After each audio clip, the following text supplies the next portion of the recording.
What I got, you can't buy. It resides between my eyes. Walked through the fire, came out better on the other side. See, life's like a beach if you find the sand. And right now, I'm feeling like 100 grand. You are listening to Inspired Insider with your host, Dr. Jeremy Wise. Dr. Jeremy Wise here, founder of InspiredInsider.com, where I talk with inspirational entrepreneurs and leaders. Today is no different. I have Ed Crain of Kingstar Media. Ed, before I formally introduce you, I always like to point out other episodes people should check out of the podcast.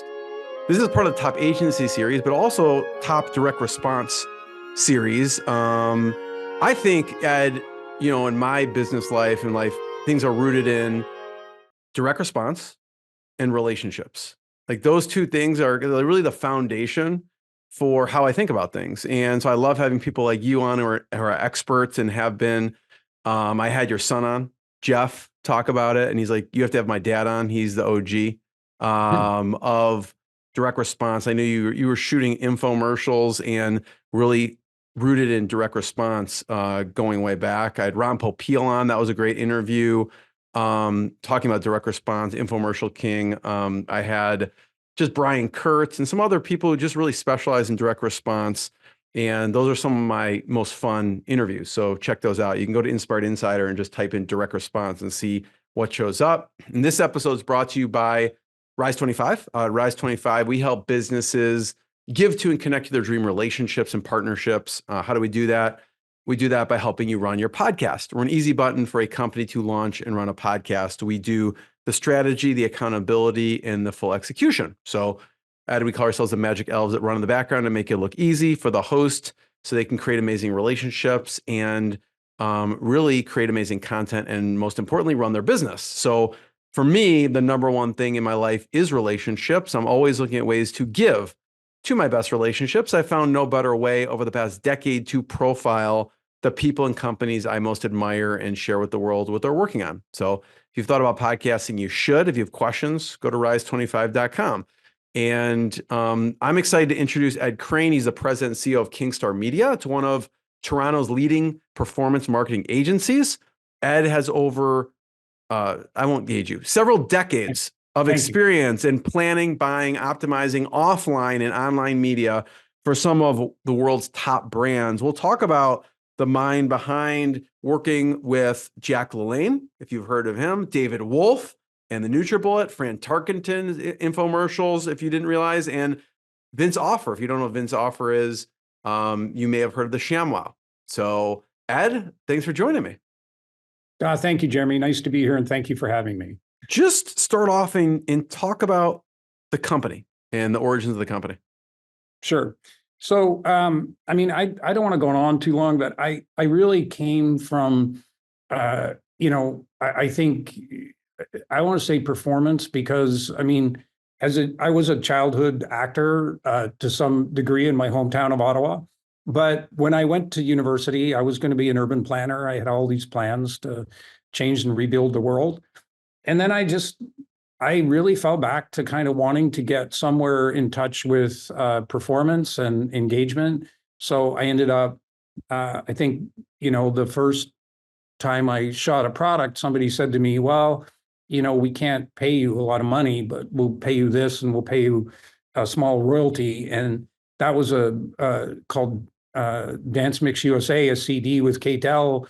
And that was actually sort of the beginning of learning this business where I could create a commercial and I could put it on television and garner a response. In those days, it was a phone number.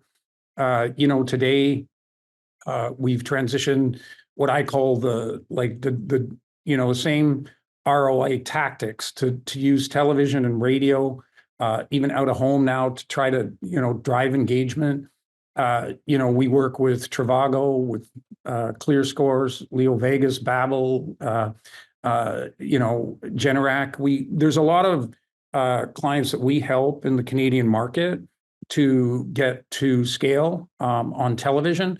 These companies usually come with pretty qualified in-house digital intelligence, and we try to bring them to the Canadian market. But Yeah, the early days of the infomercial business, you mentioned relationships, and I can't agree with you more. My relationships with people like Jack LaLanne for 10 years, and one of Jack's things was like, I would always mention techniques about how we could sell more juicers, and Jack would go, Ed, I I, I really only care that people change their lifestyle, that they become healthier, that they change the way they're eating, that they work out, that they exercise. So it's interesting. That's passion, right? And I think at the end of the day, if you can find with a pitch person, a spokesperson, a client, a team, what their passion is, and you can create content and you can deploy that content, that's kind of the passion that I find. And that comes with relationships with companies that are driven and they want to get their message out there and they want to do it with the best spokespeople available in the market that are genuine. And that was really why I loved in the infomercial business. It became the first way to kind of engage large groups of people with a long format television commercial. And they were fun. Like, I think Sirius says, when has ever advertising been good? Well, it was actually fun and good for a long period. And creatively, you can still do that today. I think you do it differently, but I think you can do it. So did you start having other companies come to you? You mentioned the Dance Mix USA of similar nature, wanting to get on TV and do direct to consumer. Absolutely. And I think we always talked about, the separation between, brand and response. And a lot of, when you get into the whole brand discussion, there, like companies that are starting out, and I think where we continue to find our sweet spot is engaging with companies that are in or just past startup mode, and they're looking to hone that messaging. They're looking to work with a partner that isn't, just there to place, a brand ad that they've maybe developed themselves.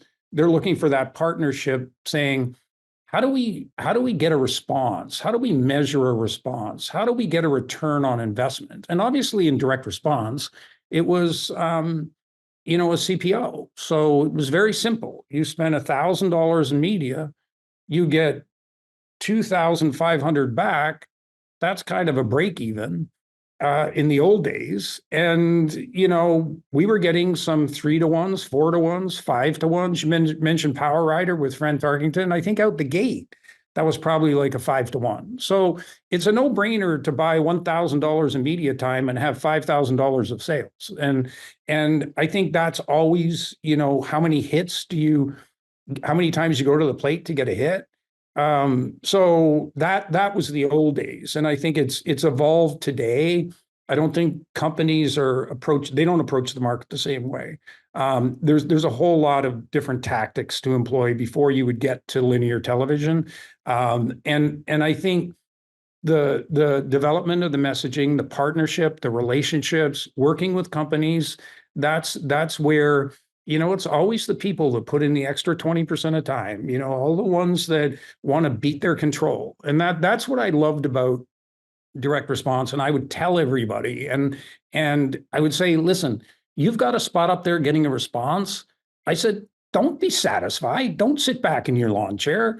Like, test against it. Like, try to beat the control. And that was, I think, the best part of the business was that we would look at, and today, I think that's even more true with the deployment of media, and especially in digital media. You're doing something every week. You're doing video blogs. You're doing revamping a message. You're changing a background. You're changing a font. You're trying something different to see if you can get a viral response. But there's no prescription for that. It's just really hard work. I think that's, Ed, maybe your next book called Beat the Control. Yeah.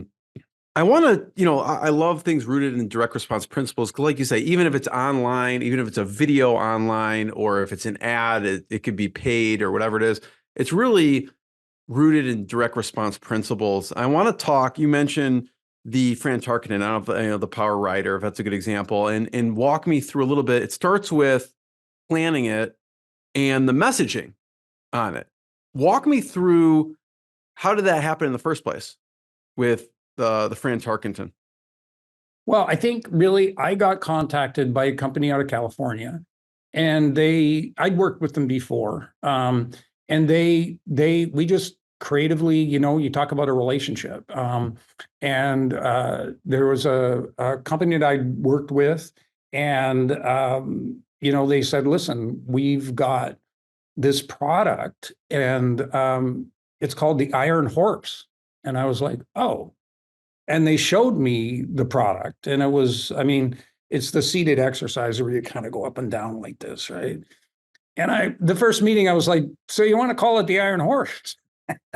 and I was like, so that's where I start scratching my head. And so we creatively get together, and they said, listen, we've got an outreach, and actually there was a product on television at the time called the Health Rider. And I'm trying to remember the host of that, but that product was on air for about $400. And this version that we could do with the Power Rider came out like under $200. And we thought we had a value statement. Then they were able to attach the football player Fran Tarkenton, and it's kind of that would appeal to me. I mean, I don't want to get too off topic, but the Minnesota Vikings, the coach was at one point up in Winnipeg and coached the Winnipeg Blue Bombers, and my father was the quarterback. So it's like a connection. I have a connection to like football, a quarterback, Fran Tarkenton. So I was very excited to do the project. And they Did gave you me have a hand in Fran Tarkenton, or how did that brainstorm go of who should represent this product? I think that we basically, as I remember, there were a number of names bantered around, and everybody just stopped when they said, you can get Fran Tarkenton. And it was a stop. Like, if we could get him, this was like going to be a successful project. So I can't say I had a hand in signing him. The California company. No, I'm just curious how the thought process goes in, from the beginning. And it sounds like even the beginning, the name, it sounds like you were very nice about it, but basically was basically said, are you sure you want to call it the Iron Horse? Yeah. How did that go over? And were you then kind of just saying, we've already seen this product and this type of name work better? Well, I don't think if you're going to go against the Health Rider with the Iron Horse, I think you got a problem, right? So at the end of the day, I mean, it's not rocket science. You get a guy that's an NFL quarterback, and then you got the name Rider. I think we can do better than Iron. So, Power came up, and that was really kind of like, again, it was the California group that was really involved in signing the talent and obviously clearing the name and everything else. So at the end of the day, I was like execution at that point. But it's, I'll never forget the day he arrived here in Toronto, and we went up to a mall north of Toronto, and we had a fitness lady named Cami O'Neill, and she was like a top fitness expert.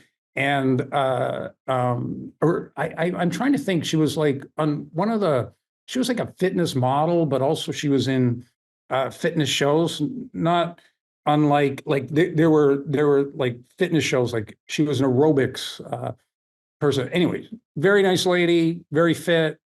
We shot the show, but you ask, like a lot of times in those days, it was you had the ingredients, and then you get to the set.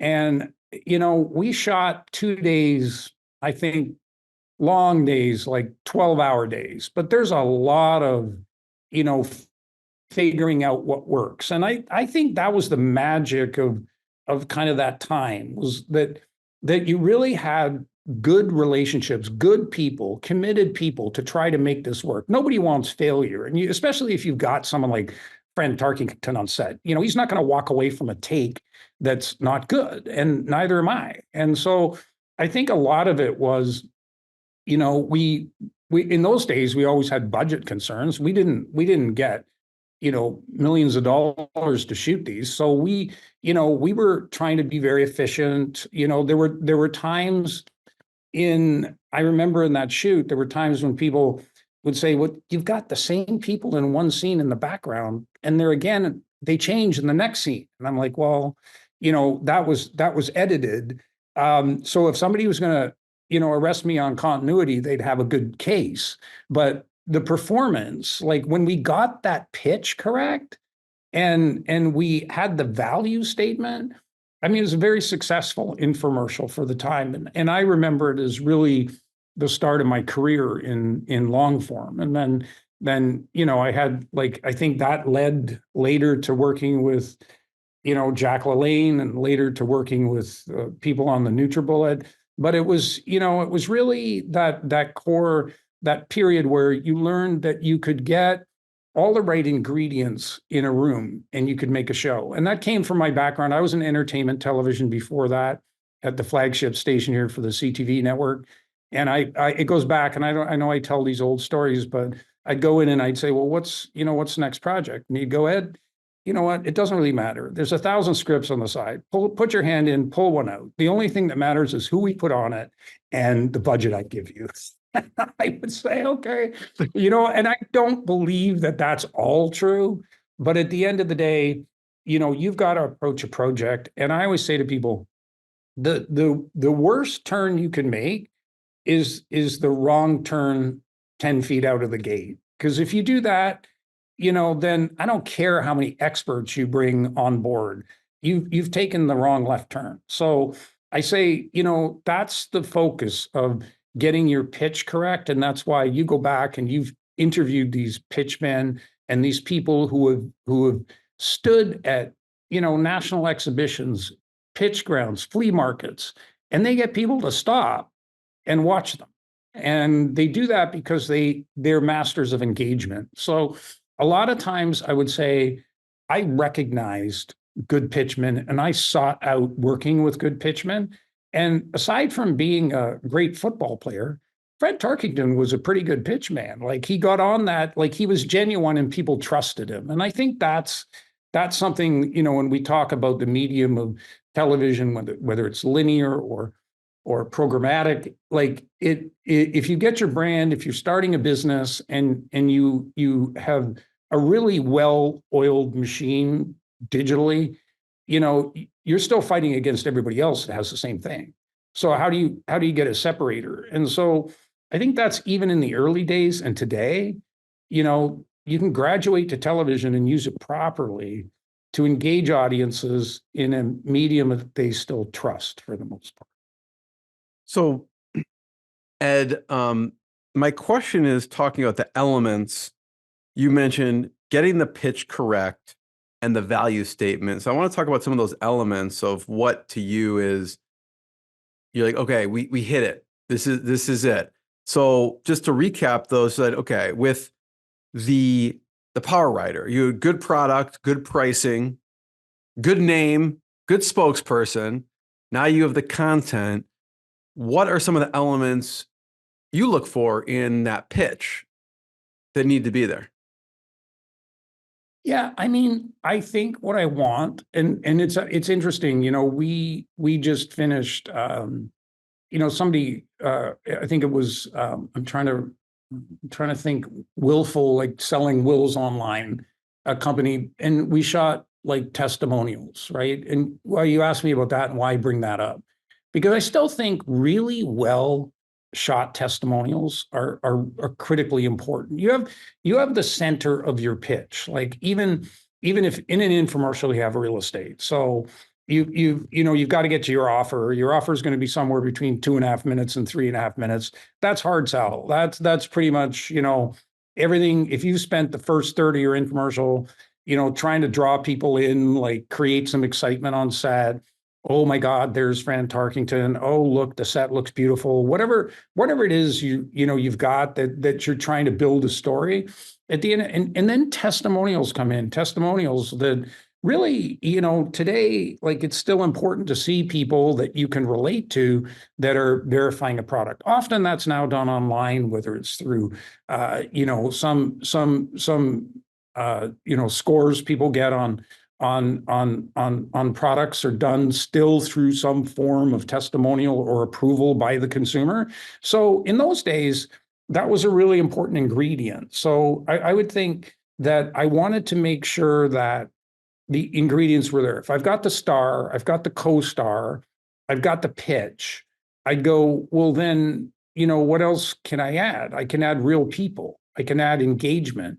I can add trust. I can try to build a level of authority that the hosts have been given to pitch this product, and that comes from the consumer. So if it feels genuine, I'd always really, really search for that moment. And I remember technique shooting. A lot of shows and programs you'd see, if there was a demonstration, and if the camera's zooming in, and you get 3 cuts in the middle of that zoom, guess what? You don't trust it, right? So performance sometime, I don't, if it was an exercise machine, a pressure cooker, I mean, working with Kathy Mitchell and her sandwich makers, and, it was like, no, we got to get the demo correct. And you cannot cut in the Zoom, right? Like, people have to trust that that's actual demonstration. So I really focused a lot on that in the early days. And people would say, well, no, that was a good take. You can cut that. I'd go, no, I can't. I said, you have to get this correct. And so you'd have to have that moment where you actually had, the camera movement was genuine, the people got the performance right, and the demo came off perfect. And I think that's the element of trust. Or you lose trust. Or you lose trust and you lose sales. And so you've got people, if you've done your job in the first third and you'd hit them with the first offer, and then you get into the second third and you hit them in the final offer. I mean, the stats in those days were that most people hit the buy button after seeing a version of the infomercial 3 times. So it wasn't that they were buying in the first, so it then becomes, a kind of a strategy too, because you want to make sure that, in whatever market you're airing the infomercial, that you've got enough playtime to actually create that engagement. So you can't just, shoot an infomercial, test it, for 2 days and go, oh, I didn't make it. No, you have to create, because that's still the authority. It's like, I would say to people, I would say, if you're going to meet somebody in a restaurant or a bar or something like that, and you're sitting there and you see something on the air, you may have seen that at home before, but now you're seeing it again.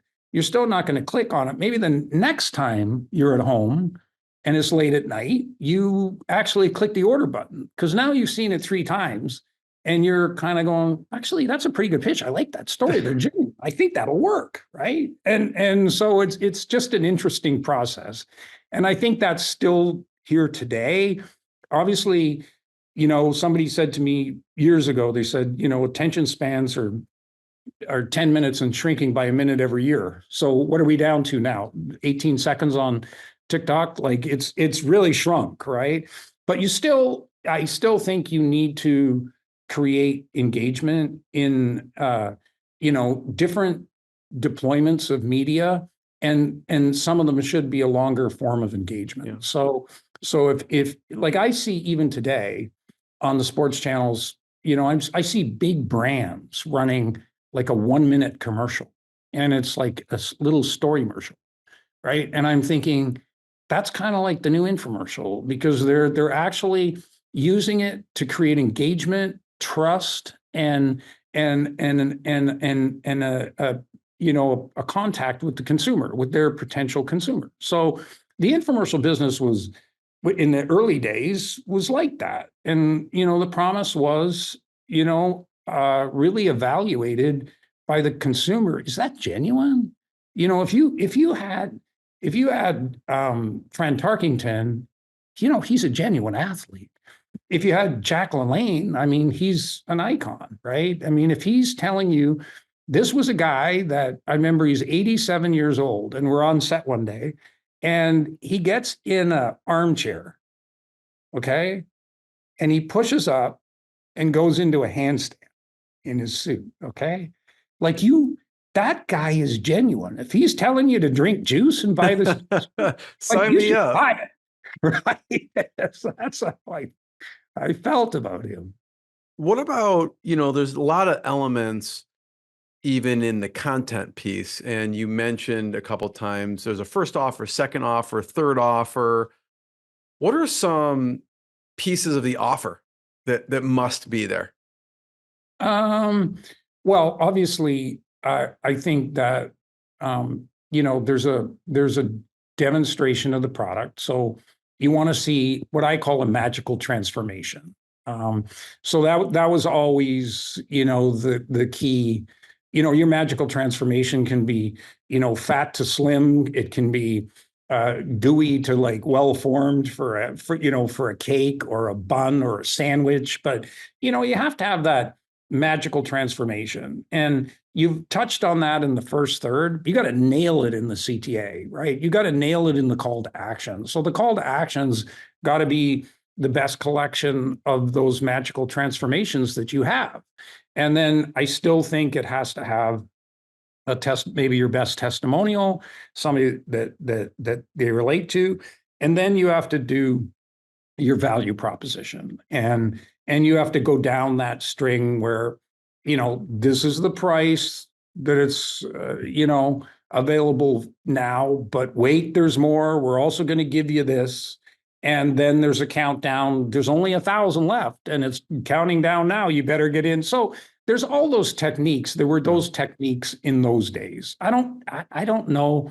I still think that works in home shopping today. I mean, if you look at it, price anchoring, yeah, scarcity, all of those things are timeless marketing principles, I think. Yeah, they are.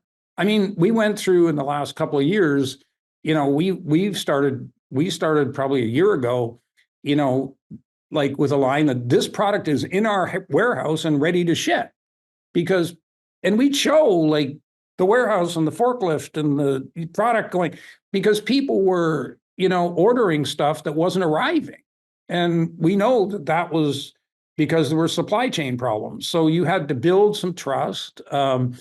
We do stuff in Canada that because we'll put the little Canadian flag there and the .ca, so people will trust that it's coming from a warehouse in Canada, and they're not going to be waiting for something coming from China or the US or something that's going to take 8 weeks and they don't want it anymore and they can't send it back. So I think there's that element of it too, right? And so I think like today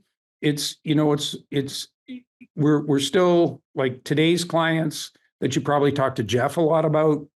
My son in that supports the digital side of our business. A lot of those products and services are, they're still using some of those techniques with testimonials. They're trying to create, what is your magical transformation on a credit score? It's like, well, that you can access it right away in your telephone. And it's like, so that's, I mean, there still has to be an offer and a pitch. And I think that, there, like I said, the attention span is lower, but you still have to run through those techniques in your offer. There has to be value and there has to be a promise. And I think that you need to do that efficiently, and you need to do it in the formula of a lot of time that you have. Yeah, and it seems like a lot of it, revolves around trust and credibility. And what was the expectation going into this campaign of like, okay, I think we're going to sell X amount, and what actually happened? I think it's changed. Like there was in the old days of the business, I think, companies would say, okay, you know what, we're gonna try 40 products. We're gonna shoot 40 products. We're gonna do 40 TV tests. And if we get if we get a single, a double, a triple, and one home run, we're fine. And the rest are in the garbage. And so that was that one winner would pay for a lot of non-winners. So that is not the case today. I think it kind of works differently. So we will work with a client and say, let's, and again, I use companies like, these companies like Trivago, they have data scientists on board. They've got huge digital teams. They're coming to work, television and try to build awareness. So you're still going out there and you're trying to build on top of that digital base. So if a client comes and it's a mid-level company that's trying to break into the market, Jeff's gonna take that client. Jeff's my son, who is VP of sales and runs our whole digital team. But he's gonna take that client and he's gonna do the Facebook testing. He's gonna try Instagram. He's gonna basically do a lot of testing on the digital front to see what message resonates where. And then once we can build a base and we can start to test television, then we have a better idea of what's working and how we can grow that business, because television will still drive engagement, and so will radio. Radio is surprisingly responsive these days for certain offers. So and as is out of home. Out of home's come a long way, I think, from billboards. Now you have you have all of the data available for video billboards, from passing traffic from cell phones. Obviously programmatically you can run a offer, and a lot of times what Jeff will do is go out and, we might have a test budget of $30,000 in CTV, but we'll save $10,000 for retargeting when we get the results. And then we're digging deep into the retargeting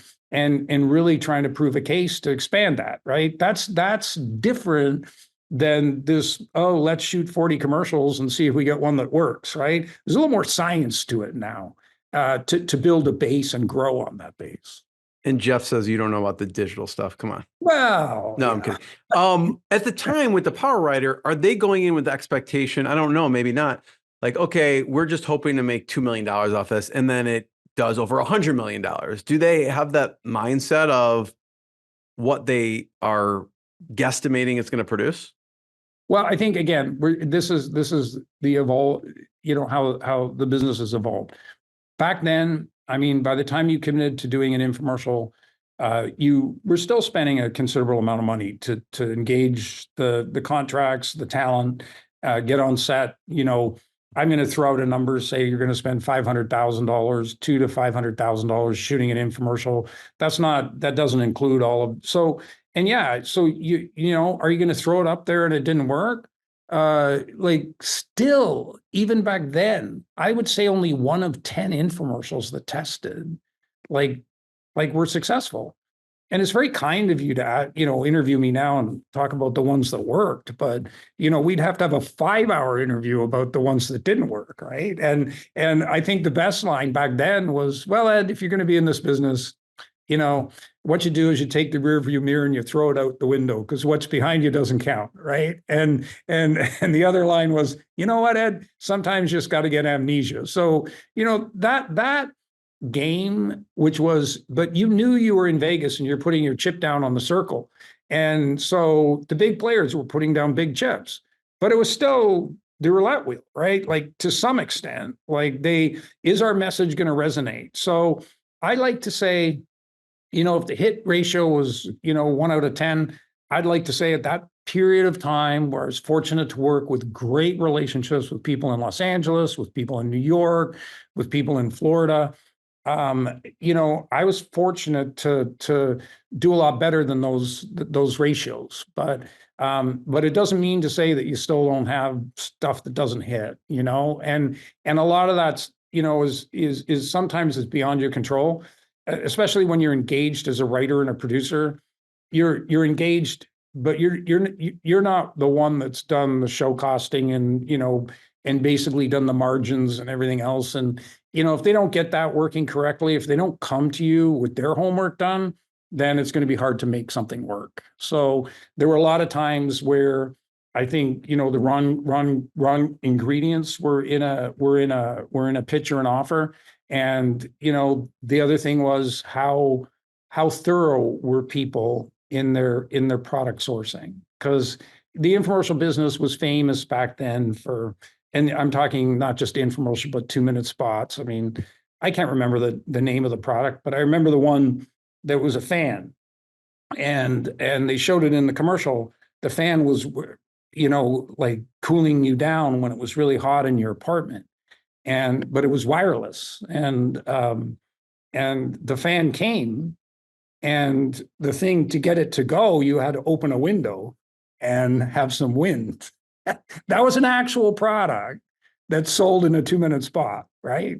So there were those guys, right? And so I think part of it too is has any kind of marketer, and I don't care, these are people that come to us today still for, production. We just, I can't, I'm thinking of, we just did something like for 25 radio spots, 25 radio spots in one day, and got them out to, delivered to the client 2 days later.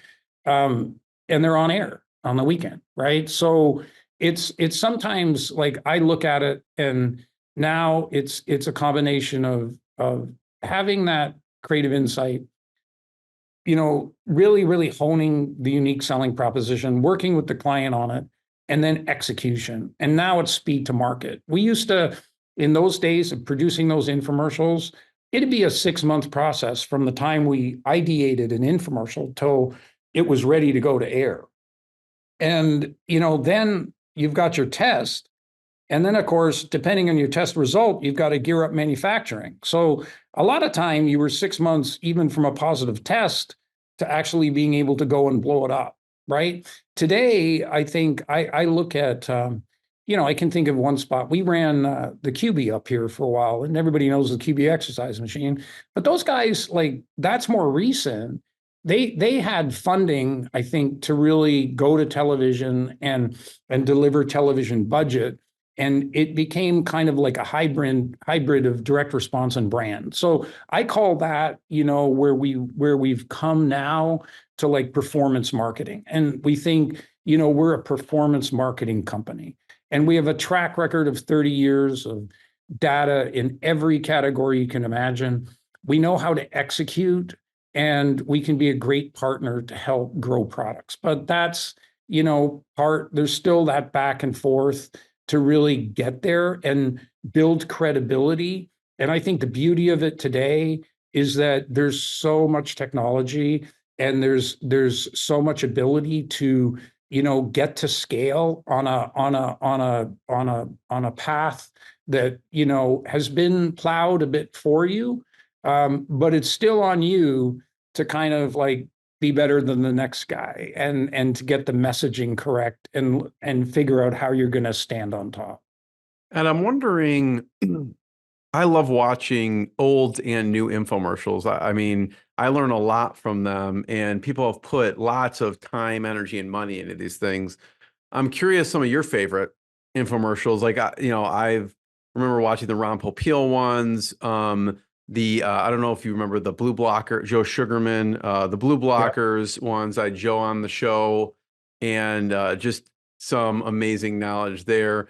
I don't know if it's the Jack LaLanne or the ShamWow. What are some of your favorite infomercials and some of the things that you learned, even if you worked on them?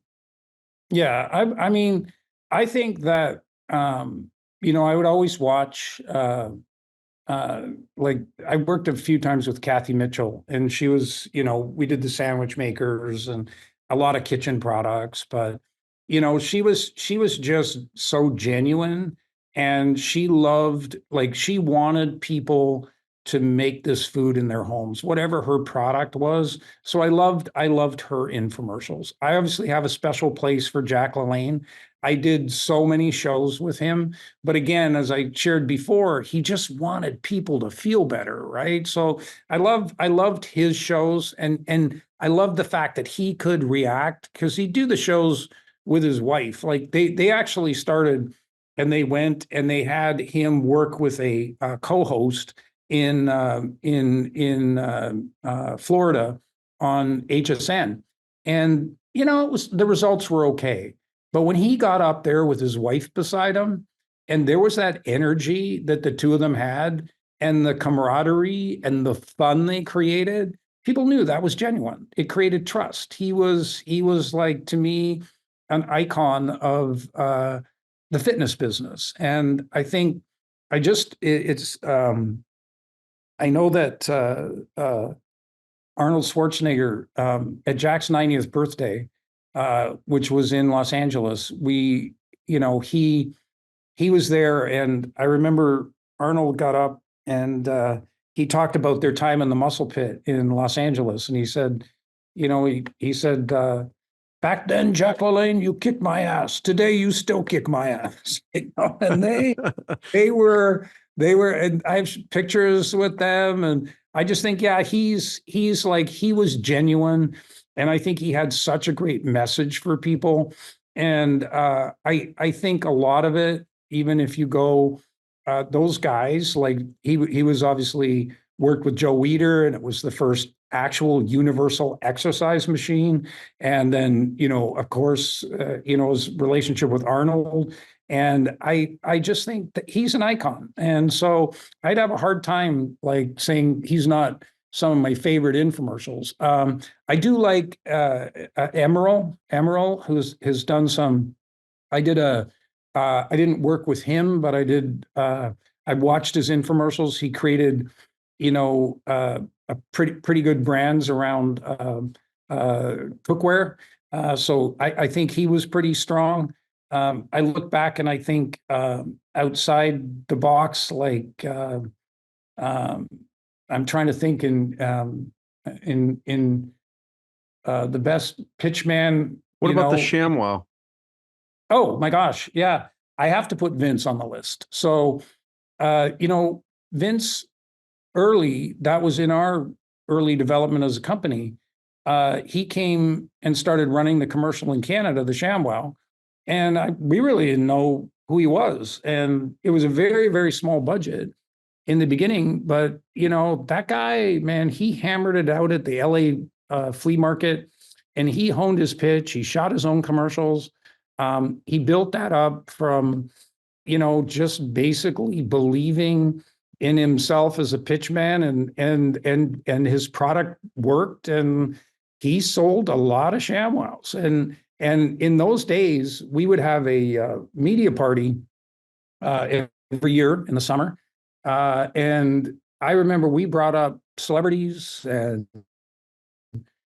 sometimes they came. No one got more attention than Vince. Everybody wanted their picture taken in the shadow.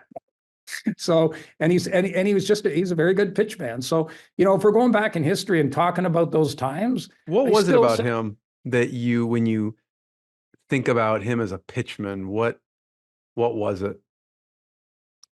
Well, I think that if you watch him, and I don't know, his full, like everybody, these pitchmen, they overcome adversity. Like they learn it, the hard way. They're actually, he would say something like, if I can't do $300 a day at the LA flea market, then it's not a product, but he would learn it. What I admire about, and another name that comes to mind is like Billy Mays. Like how many infomercials and shows did Billy Mays do? And he was a solid pitchman, right? But these guys, they honed their pitch, maybe not always in flea markets, but they would test their pitch. And, that would be. And like, Billy Mays, I think he was famous for one of them was OxyClean, I believe, right? Yeah, OxyClean. Yeah. And then actually, I don't know why, maybe I saved him for last, but, Tony Little's a good friend that I've worked with for many, many years. So The Gazelle infomercial was probably one of the first fitness infomercials. And I worked with Tony on that. But this is a pitchman. This is kind of a guy. So to get the Gazelle pitch right, I remember I'd fly down to Florida, we'd sit on his balcony, and I'd turn the tape machine on, and I'd say, go. And then we would just go back and forth. And I said, well, what if you say this? And I don't know how many hours we would do that. And then finally, somewhere out of that, came the script for the infomercial. But as I've said before, when we got into the studio, it also just had its own life, because you got there, you'd put together the work, you tried to hone the pitch, and he is still doing it today. I mean, I got to take my hat off to Tony Little. He's still on air. He's still selling product. He's still, the last thing we talked about was an electric bike, but he's just, he's constantly working at it. He stays in shape. And I think, he's definitely one of the icons of the infomercial business. And I just want to be the first one to thank you. I always learn a lot from anything direct response. And so I appreciate you sharing the lessons, the stories, and I want to encourage people to check out kingstarmedia.com to learn more. And we'll see everyone next time. Ed, thanks so much. Thanks so much, Jeremy. Okay, take care. What I got, you can't buy. It resides between my eyes. Walked through the fire, came out better on the other side. See, life's like a beach if you find the sailing right now. I'm feeling like 100 grand.